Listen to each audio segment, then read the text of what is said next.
Well, good morning from Athens. My name is Nikos Charalambous and I'm from the Liberty Forum of Greece. We are at Aristotle's Lyceum and we have the pleasure of hosting for today's launch of the Greek translation of Free Market Revolution, Dr. Yaron Brook. And of course, it would be a pity if we couldn't bring him here. So, welcome to Greece, welcome to the Lyceum, welcome to Aristotle's Lyceum. What are your first thoughts being here?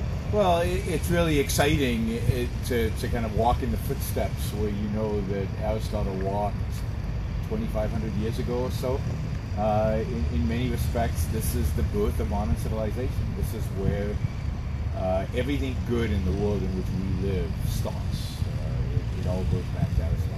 Right. We talked a bit earlier about how Aristotle was a little bit of an entrepreneur of education. So he didn't go to work for another school. He made his own school. Yes, I mean he created his own Lyceum, his own university of the time, if you will.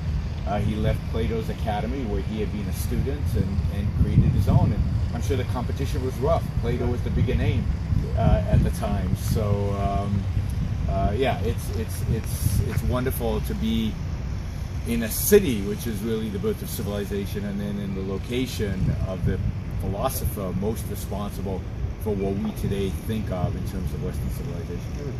Hypothetical. If Ayn Rand was to meet Aristotle, how do you think the conversation would go? How would it evolve? Well, I mean, she would want to explain to him all the things that he got wrong. All right. So I think she would thank him.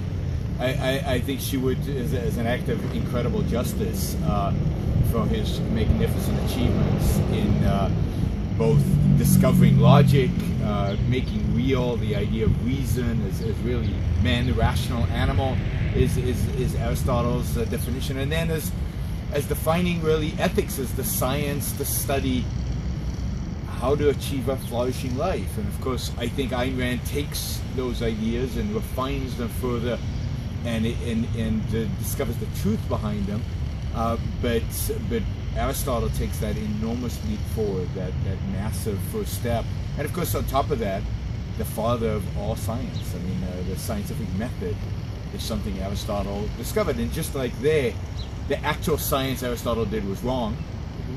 What's important is that he discovered the scientific method and made possible all future discoveries, and I think the same is true in many of his much of his philosophy. The particulars might have been wrong. We can identify that 2,000 years later, but the method, the approach, was revolutionary and still is revolutionary. Okay. Well, thank you very much, and hopefully we'll have a great time later on at the launch of the Free Market Revolution. Looking forward to it.